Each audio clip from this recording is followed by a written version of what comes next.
What's up, rock stars? It's Rox coming to you today with a review for BET Presents the Encore Season 1, the season finale, which would also be episode 10. You guys, it's all over, and I'm actually sad about it. I enjoyed this show. But all good things must come to an end, and we'll see what Season 2 brings. But in the meantime, you guys, the review, let's get to it, shall we? All right, you guys, so this review won't be long because it's really not much to talk about. I know you guys want me to be singing, but I've sang all the songs. Like, it's not fun to keep singing the same songs over and over. You know, some of the songs are different, though. For example, I posted yesterday on my Instagram that they released the album, the EP. And it has 6 songs on there. The track list is Bird's Eye View, Go Don't Leave, Only God Knows with Pamela Long, Say Something, Skeletons, and Talkin'. Okay, so those are the 6 songs. Say Something was the new song with the, for women's empowerment. And so we weren't really familiar with that song at all. And I still don't really know that song, even though they did perform it. But what was different was Go Don't Leave. Totally different than what we had heard on the show. Okay, I was like, that must be Cosigns. Okay, Cosign must have won that battle because, and I don't even really remember how Go Don't Leave went, but I feel like I liked the Twins version better. But I also feel like the Twins have a definite style, like their songs, when I listen to the album or the EP, that their music sounds alike. Okay, there's a certain sound to their music that to me sounds alike. If I were going to tell you, the album is not bad, first of all. It's very well produced, and it wasn't no shit that was just thrown together. So I'm not sure if Carlos King has anything to do with the actual, if he gets any credit for the actual EP, but hats off to Carlos King, who got a winner with this show, even with the way that things turned out. Definitely not how we expected it to, but I feel like Carlos King still came out on top of this show. That this will be, if we can keep season 2 in line, this will be a good show for him to have on his resume, because people want to continue to see stuff from this. But the album is cool. Okay, I don't know if it's something that I will listen to over and over again, but I definitely like the song Bird's Eye View. And I definitely like the song Talkin'. Okay. I like the song, the gospel song that Pamela Long is doing on there, Only God Knows. Those are the 3 songs on there that I actually like. The other 3 songs I could take or leave, okay, including Skeletons, which still to me sounds like a country song. I just cannot get that.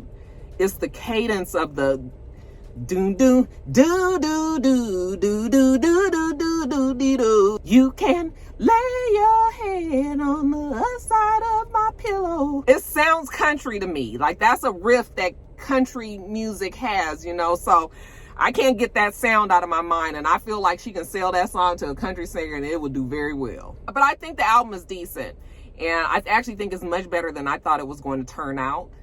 And the girls all sound good on there. You can definitely hear the Twins. I mean, you can hear everybody's voice. You can definitely hear, well, you can't really hear Pam too much other than the song that she has by herself, but you can definitely hear the Twins. You can definitely hear Shamari, who is a standout talent. Shamari really could try to get out there and not even be a part of a group and just kind of be her own.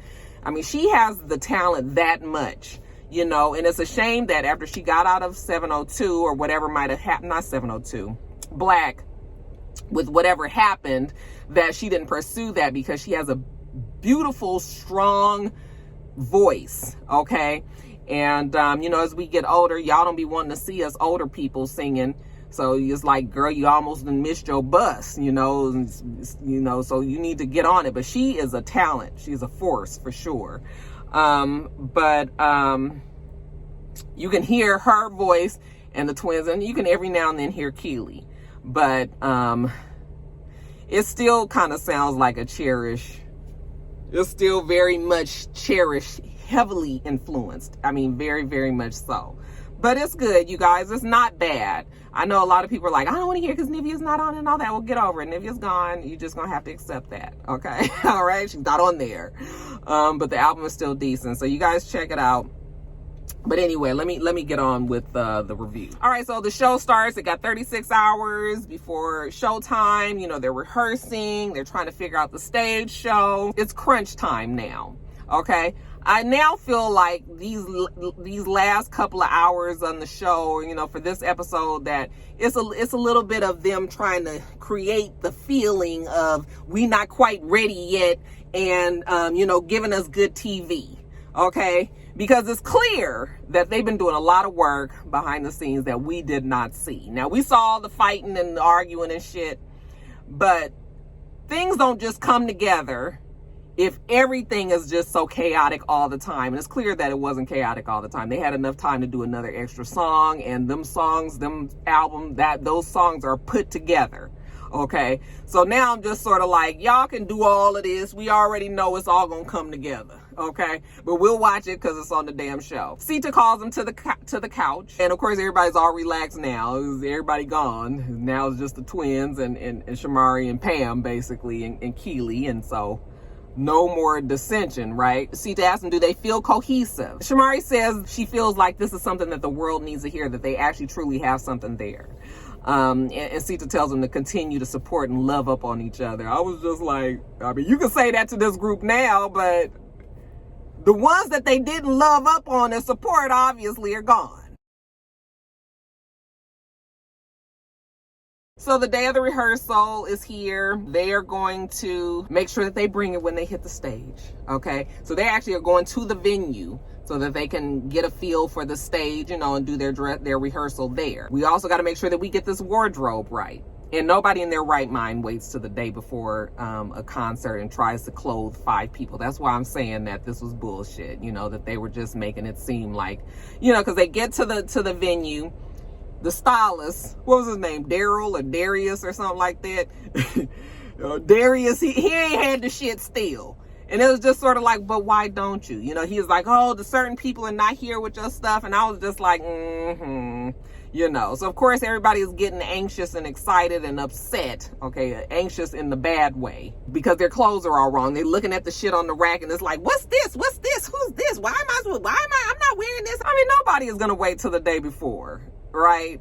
It's not that hard to get a person, a costume person or wardrobe person who actually knows what they're doing. I'm sure there's many of them out there, but we'll play along. Old boy said it's gonna be fixed by tomorrow. You mean tomorrow is in the day that we gotta perform? Oh, okay. So Pam says that she does appreciate the ladies who left, you know, that she felt like they had a talent and they had a gift, and that they all, you know, deserve to be there, that it was special that, you know, this show was put together and for these ladies to be able to do something like this. So that's why, to me, it just feels like a fail in the way that 9 women that we put together just didn't happen. Now, in retrospect, after we're watching everybody up on that stage, I'm thinking to myself, like, 9 or even 8 women was going to be too much. It was going to be too fucking many people up there. Okay, it was going to look like a damn class instead of a performance. So it was too many damn people to begin with, but still, you know, the experiment didn't work. But whatever, we out there on the stage and we're performing, and you know, I mean, this is the reason why we have rehearsals, so we can work out the kinks. You know, the chairs making noises when they scooch them across the floor. You know, they're gonna have actual flooring down, so they shouldn't have that problem.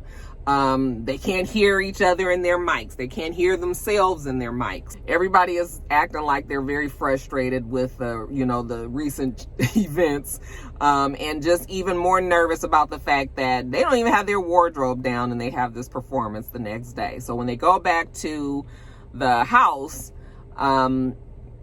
Shamari is raising hell about the fact that they want her to wear red vinyl hot pants and have half her ass out. And remember, she said her titties was too big and it was coming out the bottom, and she just didn't understand why they wanted her to wear that when everybody else looked a different kind of way, you know. And she calls Ronnie, and Ronnie was just like, what happened? And she's trying to explain to him that she's not trying to look like no slut while everybody else is looking a different kind of way, that this is not what she's doing, you know, that she's frustrated, you know. She's just going on, and you know, Ronnie is just like, You know, he just tried to listen and be supportive of his wife. She's mad. She done already told Aaliyah and anybody else who will listen that she ain't getting up on that fucking stage if she don't have her wardrobe right. Okay, she is not going to do this. And that's why I was just like, nobody waits to try to clothe 5 people the day before. Okay, and I know we can make miracles happen and all that, and I know there's stylists out there that, but usually, most likely, they've had some notice to try to get this shit together. Now, Felicia, because Felicia's the queen, you know, she's trying to talk Shamari off the ledge, and Shamari even tells her, like, I'm not going out there if I don't have my wardrobe. Like, I'm not doing it. And Felicia was like, don't worry about it. We got another rehearsal tomorrow before the show. Okay, that wouldn't make me feel no better, but she's like, we got another rehearsal tomorrow and we'll have the clothes then. And Felicia says, I'm gonna get it fixed, I promise. And Shamari's like, okay, you better be right. So what she didn't tell Shamari is that she called her personal stylist, a girl named Panda, who she has put the order in. I don't know why we wasn't fucking with Panda from the beginning. See, that's what I'm saying. Some of these things are just creative for show. But she calls Panda, and I guess she was like, yeah, I got all these women, and I need you to get us some outfits together. So, you know, okay. So Panda says, don't worry about it. I got it. Now, the next day, we get up, we get on the bus. This time, the bus has a pole, you guys. And we ride onto the venue, and we get there, and we still don't have any clothes. Okay, so I don't know exactly what Mr. Darius was talking about when he said, or Daryl, or whatever the fuck his name was, when he said that the shit was going to be there tomorrow, but it ain't there tomorrow. Everybody is stressed, apparently, you know, but they've got to try to make sure that they sound good. And Keely said that they have to be cohesive. And she says that if everybody wouldn't have spent so much time arguing and fighting and, you know, possibly listening to her, that, you know, that this would be going much smoother than it is. And I was thinking to myself, again, like I said, obviously y'all was getting to fucking work. And it wasn't all that much confusion like you guys made it seem like it was. And y'all just putting on for the show. Okay. But apparently they've gotten all made up. Okay. And I had noticed that they were all made up and their hair was done already. And they're supposed to be having this dress rehearsal. Well, it's not even a dress rehearsal because we don't have our outfits, right? But they're made up, and I'm assuming they're going to go change and get in their clothes. And Aaliyah wants them to be doing more of the movement instead of just kind of going through it, you know? So then Keely blows up, like, you know, we got, you know, you can't yell at us, and we got made up, and nobody is going out there and doing full on dance moves so that we can sweat our makeup off and have to go back and, okay. And so she's frustrated from what we can tell. It says that it's the amateur hour. I was just like, I mean, yeah, people's nerves is probably high and all, but still. But you know what lifts the spirits? Panda comes on through. They go back to the dressing room and they see that Panda done brought all of the shit. Okay. And like I said, it was a nice cohesive look, but everybody had different things. Some people were wearing pants, some wear skirts, shorts, you know. We had leather and we had chains and shit and bustiers, but everybody's happy, like, oh my God, thank you, Panda. Thank you so much, Panda. Oh my God, thank you, you know. Keely almost cried. Okay, I was like, is it Keely crying or is it that liquor? She still had a fucking cup in her head. I was just like, y'all gonna get Keely through this, right? And it's finally coming together. Keely said that when she first started on the show and she was like, and the twins were so horrible, they had such bad attitudes, and she was just sort of like, no, like this is never gonna work, and she wanted to leave. I said, Keely, you was right along cornering them girls in the kitchen every 15 minutes. You was right along with the twins. Don't sit up here and act like you felt like they had bad attitudes. If you felt like that, you never said it. Now, all of a sudden, you know, when it comes to the end, you know, you just be like, you trying to distance yourself. But no, girl, you was right along with them. Cut it out. Shamari says that she wishes the other girls were there. You know, Felicia's like, we're going to get out there and we just going to have fun. So, you know, they stand in a circle and Pam goes on and prays over the group and, you know, just prays that they have a successful time and, you know, that God is there throughout the whole thing, and then it's time for the show. Okay, so they got the audience out there, and it was actually a good amount of people that were out there. They didn't really show who was there other than we saw Harv, which is Felicia? Sorry, Felicia's husband and Ronnie, Shamari's husband. Other than those two, we didn't really get to see who was out there, but they did pan out to the audience a few times, and they made sure that they had them socially distanced in this amphitheater. And it was outdoors and everything. So it was a cute little setup. And so we go out there and our first song, you guys, is Skeletons. Sounds country to me. Shamari loves this song particularly. She says, because me and my husband, Ronnie DeVoe, at 15 years, sat down one day and we told each other all of our secrets, so we don't have any more skeletons in our closet. Shamari, why you got to be that extra? Oh my God, if that ain't Cephas and Reese, I know something. Second song is Cosign's version of Go Don't Leave. Like I said, it's totally different. And during these songs, after, you know, as they're showing them perform the songs, which they sound great, okay? And they were very good at the dancing, they were all the strongest dancers anyway, right? Everybody is talking.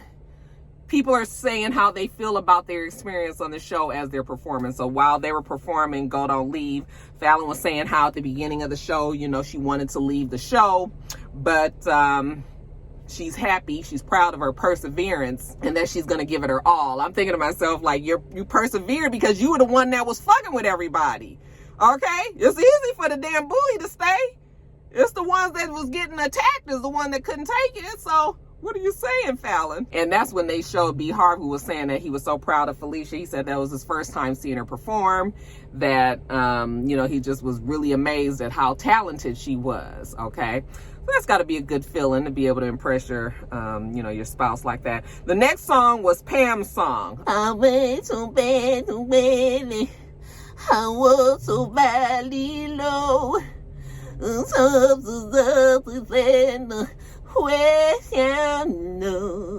I actually do like that song. I think it's a good song. And it actually was very touching to see. I mean, people, and they did show one girl who looked like she was trying to, you know, contain her Holy Ghost. Girl, don't get the shouting out there, you know. It was nice when the girls came at the chorus time, you know, and they all had on like church gowns, church robes, I should say, and they were singing the backup. And actually, that was a moment.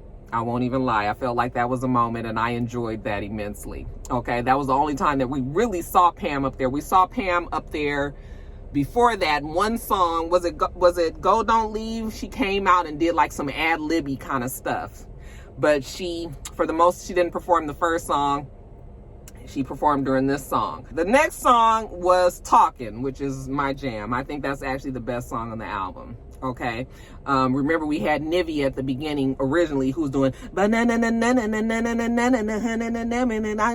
it and something. Well, now we gave that part to one of the twins. They killed Talkin'. That was my favorite performance of them. I just felt like it was a different vibe. Okay, that they actually enjoyed that song, and they had the most fun with it as they danced on the couch, honey. That Keely was killing that fucking stage. I was just like, listen, as much as Keely had done got on our nerves, and as much as everybody said Keely wasn't doing anything or whatever, that damn Keely is a performer. There is no way to deny that, okay?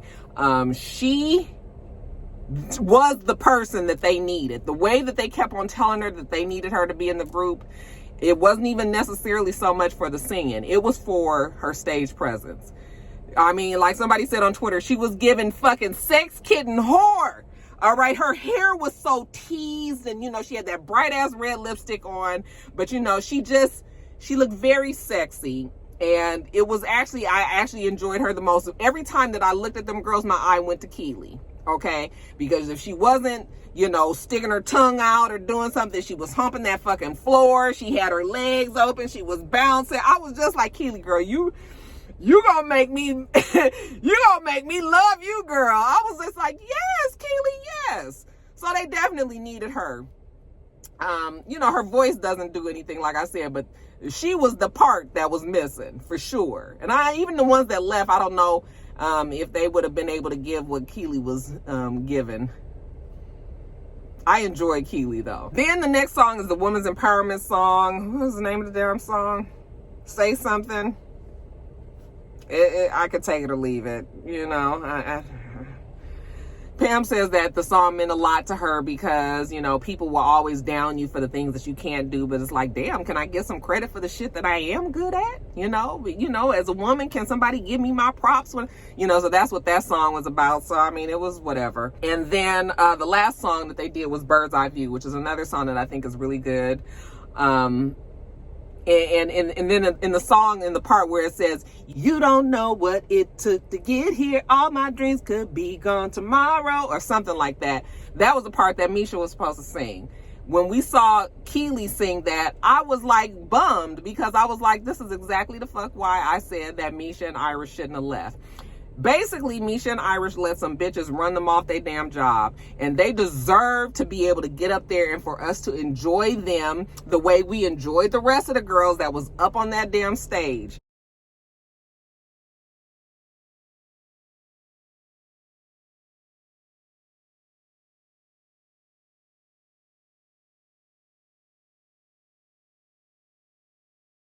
We almost forgot that we couldn't stand the fucking twins. All right, that's how much people was enjoying the performances last night. I mean, we definitely forgot how much we couldn't stand Keely, you know? And so I feel like Misha and Irish, they was there doing the formation and everything, and they wasn't able to enjoy the fruits of their labor. And to me, as a person who has like stick-to-itness, like if I say I'm gonna do it, then I'm gonna do it. And it's really hard for me to not do something that I say I'm gonna do. I feel real bad about it. And it feels like a personal letdown within me. Now, I don't know if that's how Misha and Irish felt, but watching it last night, like, I wanted them to be up there and be able to say, yeah, them bitches got on my fucking nerves, and I was gonna fuck one of them up, you know, plenty of times, but bitch, I'm still here. And so that's why when they sang that song in particular, I was like, see, Misha should have been there. Like, they should have been there. Okay, but we can't cry over spilled milk, now can we? After they finished Bird's Eye View, that's it. And, you know, everybody is real happy for them. You know, we see Ron, and Ron was like, I'm so happy. I'm so proud about my wife. She is acting just like the sun that she is and shining all over everybody. Them two were cracking me up. But the show was a success. Okay, 1 month of really hard work, a lot of fussing and fighting. Obviously, them people was working in them damn walls. The twins definitely have a work ethic that that rubbed a lot of people the wrong way. You know, they could definitely take a lesson in learning how to talk to people, but you know, they did the damn thing. Definitely got to give them their props, but it was good. The women are talented. The ones that stuck it out, you know, I think everybody there is definitely talented in there for what, you know, in their own ways. So it was a great show. You know, when they were on the bus, they asked Keely, you know, how she felt about being in the group now, and she said, well, she never saw herself being in a group, but if she was going to be in a group, this would be the one that she chose. Okay, and I was like, Keely, girl, you can cut that shit out after we done saw you up on that damn stage. And then when you look at the album cover, everybody else is like this, honey. Keely is giving it up with her arms like this, and she doing something with her lips and all that. I mean, she is serving. So even as much as she keep on telling us that she ain't want to do this, honey, that ain't what the actions are. So I don't know what's going to come of this group. If anything else will happen, like I said, I think Shamari could do very well on her own. They say that Pam left the group to pursue gospel music. We'll see how that goes.